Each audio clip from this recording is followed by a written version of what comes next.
Я вот ваш покорный слуга Абдулла Махмудович Бугаев. Весной 1990 года на альтернативной основе был избран народным депутатом Чечено-Ингушской АССР. И я тогда работал доцентом в университете, и мне предложили возглавить комитет по межнациональным отношениям. Но мне приходилось много работать с общественностью. Ну, у нас очень много было неформальных движений. Кстати, вот на сам факт формирования этих движений повлиял абхазский фактор. Вот там в Абхазии создали ассамблеи горских народов, он Кавказа назывался, а потом ассамблея народов Кавказа. Я помню лидеров, сейчас не буду называть. Но мне тогда, может быть, потому что я историк, тогда вызывало тревогу вот формирование таких структур общественных, для которых принцип вседозволенности, называя это демократией, либерализмом, а принцип вседозволенности был главным. И вот один из руководителей этого общественного движения, Салигов Лечи, мне говорит: Абдулла, это было где-то в январе 1991 года. Вот эти грозовые тучи в Грузии, в Абхазии, они сгущались. Он говорит: давай постараемся как-нибудь повлиять на эту ситуацию и предложить председателю Верховного Совета Чечено-Ингушской Республики Завгаева выступить посредником между Гамсахурди и Ардзембе. Я эту идею довел до руководителя, до Завгаева, до председателя Верховного Совета. Он через пару дней мне дал добро и сказал, это надо подготовить. Ну, формат какой был? Мы приглашаем Ардзембу в Грозный и приглашаем Гамсахурди в Грозный для того, чтобы провести переговоры и выработать соглашение, чтобы предотвратить конфликт. А что он зреет, было, я еще раз говорю, очевидно. Тогда я по телефонным каналам наладил контакт с одним из советников Гамсахурдия. Почему сначала с Гамсахурдия? У нас была уверенность в том, что Ардземба примет это сразу. Поэтому, чтобы иметь ответ на вопрос Ардземба, а как Гамсахурдия, мы начали с Тбилиси. Не буду говорить в деталях, идея была одобрена. Мы такого, честно говоря, откровенно говоря, не ожидали, но нам было сказано: ждем, приезжайте. Через некоторое время мы комплектовали делегацию. Делегация состояла, никого из официальных лиц в этой делегации не было.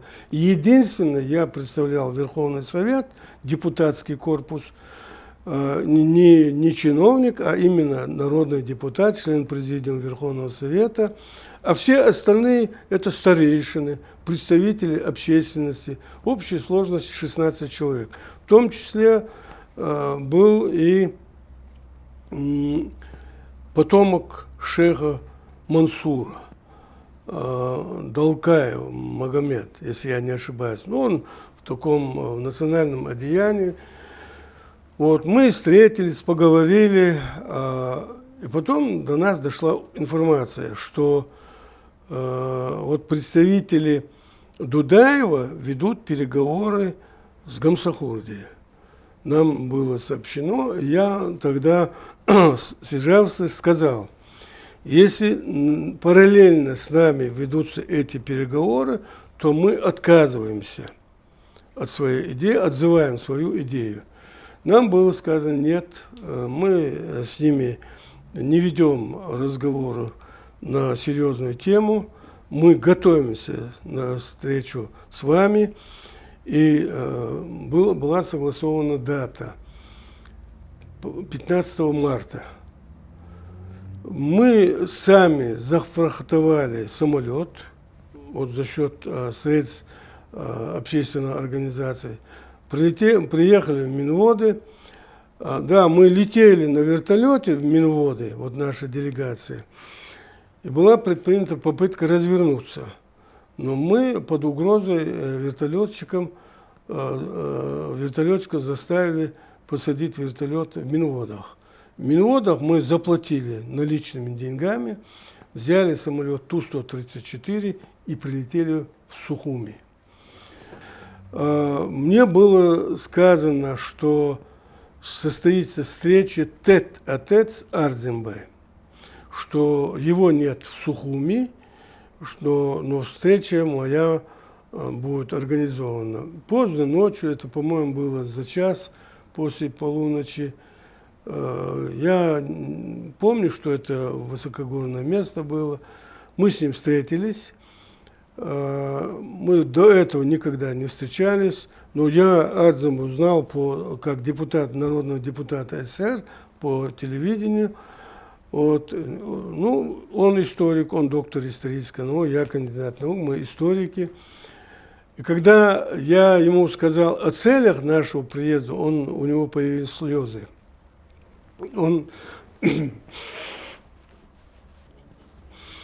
Извините. Он был тронут вот тем, что республика Чечено-Ингушская в такую тяжелую минуту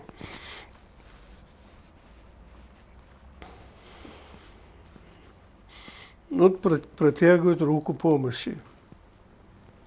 Я ему объяснил, что мы хотим, чтобы он приехал в Грозный и в Грозном провести переговоры. Он сказал: я готов. Я готов, но на это никогда не пойдет Гамсахурдия. Он это сказал. Вы извините, что я так немножко волнуюсь. Но, несмотря на это, я ему сказал, что мы поедем. Он даже нам сказал, что вряд ли у вас встреча с Гамсахурдией состоится. Ну, я выразил надежду, что она состоится. Почему? Потому что меня заверили, что встреча состоится. На второй день нам устроили прогулку по Сухуми. И я встретил на набережной Сосламбекова Юсупа. А Сосламбеков был одним из главных лидеров исполкома, который возглавлял Джохар Дудаев. Я у него спросил: ты как оказался здесь? Он говорит: я был в Тбилиси. Я говорю: а что ты там делал? Ну, он говорит: я ездил встречаться с Гамсахурдией. Я говорю: а встретился ты с Гамсахурдией? Он говорит: нет, его там нет в Тбилиси. Поэтому, говорит, не езжайте, все равно его там нет. И он мне говорит: кстати, говорит, я вот на микрофон записал беседу, которая у него состоялась с вице-спикером Грузии. Ну, он мне отдал, что я послушаю, а по возвращению в Грозный верну. Нам был предоставлен самолет, мы вылетели в Тбилиси, нас встретил в аэропорту советник Гамсахурдия и привезли нас в резиденцию на проспекте Шатай-Руставели. Там проходили митинги. Мы поднялись в приемную Гамсахурдия. Ну, я вижу, обстановка очень холодная. И советник заходит в кабинет Гамсахурдия, через некоторое время выходит и говорит: господин Гамсахурдия будет встречаться только с господином Бугаевым, то есть со мной. А нас 17 человек, старики. Я говорю: а я не буду в таком случае встречаться с господином Гамсахурдия. Мы договаривались, что будет встреча делегации. Я говорю: а я один с ним встречаться не буду. Но мои старейшины, мы вышли в холл, посидели, подумали, и мои старейшины говорят: ну, пойди навстречу, может, тебе удастся убедить его, что надо с нами встречаться. Если нет, убедить его приехать в Грозный. Я уговорил, нет, но они настояли. Ну, если старейшины говорят, я должен это исполнить. И этот помощник меня завел в такой большой кабинет. Мне сразу представился кабинет в Рейхстаге этого Гитлера. В таком затемненном углу горит настольная лампа, и за столом сидит человек, который холодными глазами смотрит на меня, он даже не привстал. Он мне сказал: садитесь, и указал, вот я зашел, он указал на кресло от него с левой стороны. А потом я оглянулся, у двери сидит охранник. Ну, я призвал все силы, чтобы я был спокоен. Он мне начал задавать вопросы. Дело в том, что через день, это уже вот наша встреча 16 марта, а завтра референдум по сохранению Советского Союза. Он меня спрашивает: как ваша страна будет голосовать завтра на референдуме? Я сказал: мне трудно предсказать, как она проголосует, но жители нашей республики, я уверен, проголосуют большинством за сохранение Советского Союза. Какой партии принадлежит президент вашей страны? Я говорю: у нас нет президента, у нас есть председатель Верховного Совета, у нас автономная республика, которая входит в состав РСФСР, он член КПСС. Ну и стал дальше раздавать вопросы. Когда он закончил вопросы, я говорю: можно теперь мне? Он говорит: да. Причем вот эти холодный взгляд, он даже, я говорю, не шелохнулся. Я говорю: вы знаете, я закончил исторический факультет Чечено-Ингушского госуниверситета. У меня очень много коллег старших, филологов, языковедов, которые прошли обучение в Тбилиси, в Грузии. И в числе их наставников был ваш отец. И он пользуется уважением у нашего народа, у нашей интеллигенции. Я говорю: ваш отец сегодня был бы удивлен вашим поведением. Он говорит: а почему? Я говорю: я зашел, говорю, вы даже не привстали. Я зашел, у вас в углу сидит охранник. Вы мне как прокурор задаете вопросы. И он тогда встал. Он в первую очередь сказал: выйти вон. Именно так и сказал: выйти вон. Этот охранник вышел, он встал, сел напротив, со мной поздоровался, сел напротив меня и говорит: вы когда заезжали сюда, видели митинг, который проходит, окружает всю резиденцию? Я говорю: да, видел. Я говорю: он говорит: я не знаю, что эти люди от меня хотят. Я говорю: это ваши проблемы, а мы приехали с доброй миссией. Ну, он говорит: я приношу вам свои извинения. Я вас слушаю. Я говорю: мы приехали, чтобы пригласить Арзамбу, вас, в город Грозный, и при посредничестве председателя Верховного Совета Чечено-Ингушской республики Завгаева Доку Гапуровича провести переговоры и не допустить грозящую катастрофу. Я говорю: мы это чувствуем. Он говорит: я вам очень благодарен.